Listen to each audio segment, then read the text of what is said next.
امام زین العابدین علیہ السلام فرماتے ہیں، تمہارے اوپر اللہ کی نعمتوں کا ایک بوجھ ہے،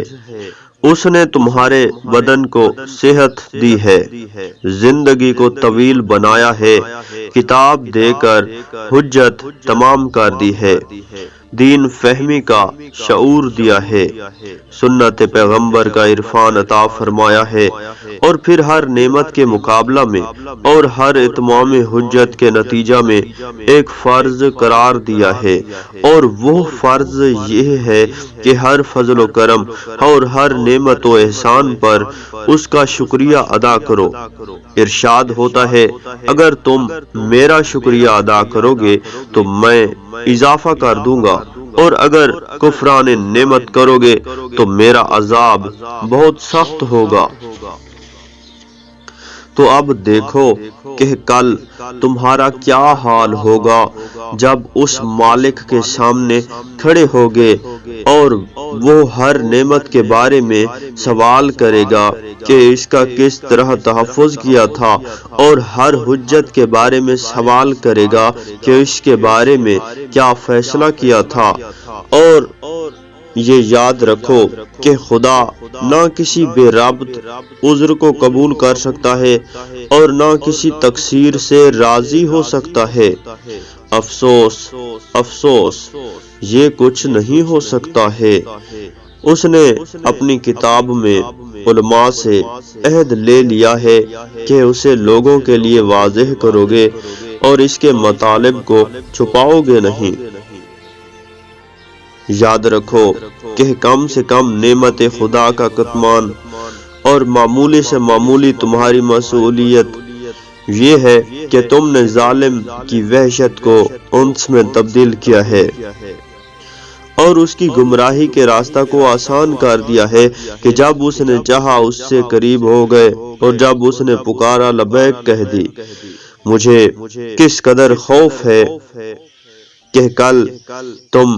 منزل عتاب میں اس گناہ کی بنا پر خائنوں کے ساتھ محشور ہو، اور تم سے ظالموں کی اس اعانت کا حساب لیا جائے کہ تم نے ظالم کے غلط عطیہ کو قبول کر لیا اور حقدار کو حق نہ دینے والے سے قرب اختیار کر لیا، اس کے باطل کو رد نہیں کیا اور خدا سے مقابلہ کرنے والے کے مطالبہ کو قبول کر لیا۔ کیا ظالم کا تمہیں بلا کر ایسا کتب قرار دے دینا جس پر وہ ظلم کی چکی چلا سکے، اور ایسا پل بنا دینا جس سے گزر کر مظالم تک پہنچ سکے، اور ایسی سیڑھی کا درجہ دینا جس سے گمراہی تک جا سکے، اور مسلسل ضلالت کی دعوت دیتے ہوئے اپنے رستہ پر چلتا رہے، جس کا مقصد یہ تھا کہ تمہارے ذریعہ علماء کو مشکوک بنائے اور پھر جہلا کے دلوں کو ان کی طرف کھینچ کر لے جائے۔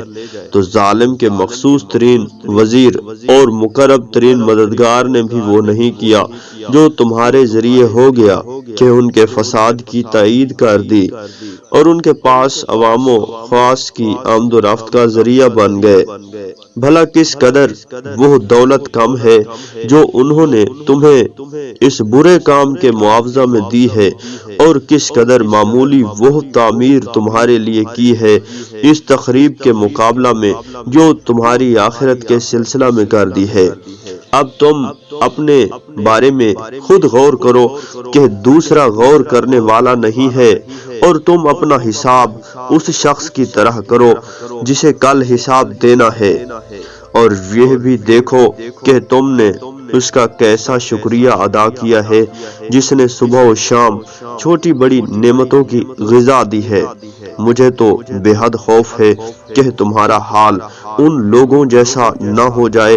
جن کے بارے میں ارشاد الہی ہوتا ہے، ان کے بعد وہ لوگ کتاب کے وارث ہو گئے جنہیں صرف اس دنیا کے مال و متاع کی فکر تھی، اور آخرت کے بارے میں کہتے تھے کہ ان قریب ہمارے گناہ معاف کر دیے جائیں گے۔ تم قیام والے گھر میں نہیں ہو، تم ایسی منزل میں ہو جہاں سے کوچ کا اعلان ہو چکا ہے،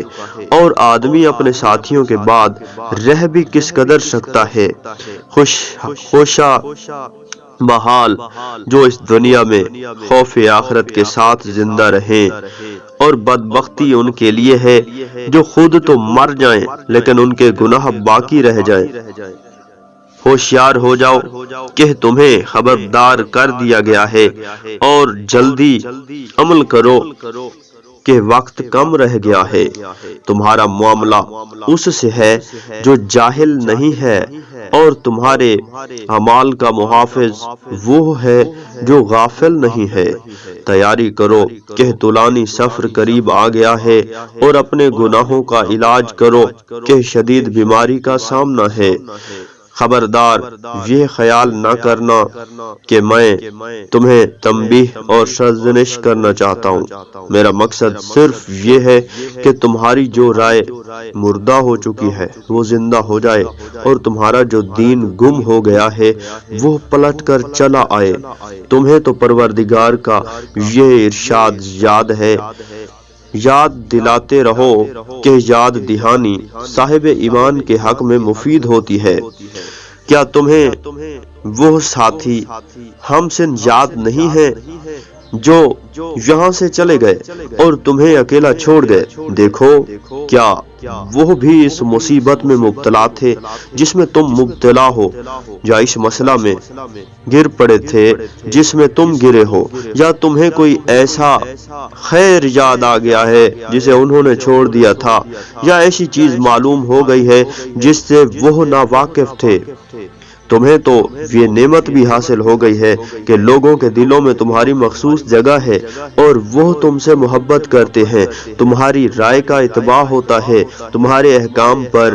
عمل ہوتا ہے، تمہارے حلال و حرام کی پابندی کی جاتی ہے، اور عوام کو تمہارے اس اتباع پر صرف اس چیز نے آمادہ کر دیا ہے کہ علماء ختم ہو گئے ہیں، اور جہل تم پر اور ان دونوں پر غالب آ گیا ہے، اور ریاست کی محبت نے غلبہ کر لیا ہے، اور یہ تم سے اور حکام سے دنیا حاصل کرنا چاہتے ہیں۔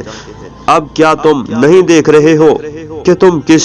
جہالت اور فریب میں مبتلا ہو، اور عوام کس بلا اور فتنہ میں مبتلا ہو گئے ہیں کہ ان کو سارا شوق ہے کہ تمہارا جیسا علم حاصل ہو جائے اور تمہارے جیسی منزل حاصل کر لیں، اور اس کے نتیجہ میں اسی سمندر میں گر پڑے ہیں جس کی تھا نہیں مل سکتی ہے، اور اسی بلا میں مبتلا ہو گئے ہیں جس کا اندازہ نہیں کیا جا سکتا ہے۔ اللہ ہم دونوں کا نگہبان ہے اور اسی سے مدد کی امید ہے۔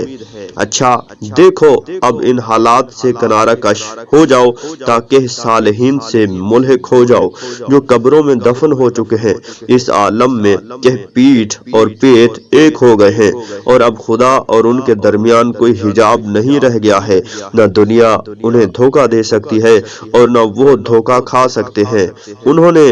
آخرت کی رغبت پیدا کی، اسے تلاش کیا، اور بالآخر منزل تک پہنچ گئے۔ اگر دنیا تمہیں اس قدر بہکا سکتی ہے جبکہ بوڑھے ہو گئے ہو اور شعور پختہ ہو چکا ہے اور موت سامنے آ چکی ہے، تو نوجوان کس طرح محفوظ رہ سکتے ہیں جو علم کے اعتبار سے جاہل، فکر کے اعتبار سے کمزور اور عقل کے اعتبار سے مشکوک ہیں۔ ان للہ و انا الیہ راجعون۔ بھلا کس پر بھروسہ کیا جائے اور کس کے پاس فریاد کی جائے؟ ہم خدا کی بارگاہ میں اپنے غم اور تمہاری حالت کے بارے میں فریاد کرتے ہیں، اور اسی کے یہاں اپنی مصیبتوں کا حساب کرتے ہیں۔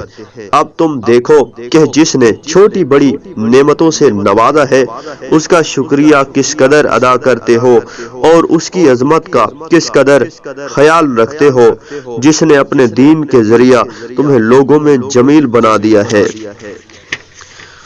اس کے لباس عافیت کو کس قدر محفوظ رکھتے ہو، جس کے ذریعہ اس نے تمہاری پردہ پوشی کی ہے۔ اس سے کس قدر قریب یا دور ہو جس نے تمہیں اپنے سے قریب رہنے کا حکم دیا ہے۔ آخر تمہیں کیا ہو گیا ہے کہ اس غفلت سے ہوشیار نہیں ہوتے ہو، ان لغزشوں سے سنبھلتے نہیں ہو کہ یہ اقرار کرو کہ باخدا میں نے ایک مقام پر بھی خدا کے لیے ایسا قیام نہیں کیا ہے جس سے اس کے دین کو زندہ کیا جا سکے یا کسی باطل کو مردہ بنایا جا سکے، اور اسی اقرار کو اس معبود کی نعمتوں کا شکریہ قرار دو۔ مجھے کس قدر خوف ہے کہ تم ان لوگوں جیسے ہو جاؤ جن کے بارے میں پروردگار نے فرمایا ہے کہ ان لوگوں نے نمازوں کو برباد کر دیا اور خواہشات کا اتباع کر لیا تو اب ان قریب اپنی گمراہی کا سامنا کریں گے۔ خدا نے تمہیں اپنی کتاب کا حامل اور اپنے علم کا امانت دار بنایا تھا اور تم نے اسے ضائع کر دیا ہے۔ ہم خدا کا شکر ادا کرتے ہیں کہ اس نے ہم کو اس بلا سے محفوظ رکھا ہے جس میں تمہیں مبتلا کر دیا ہے۔ والسلام۔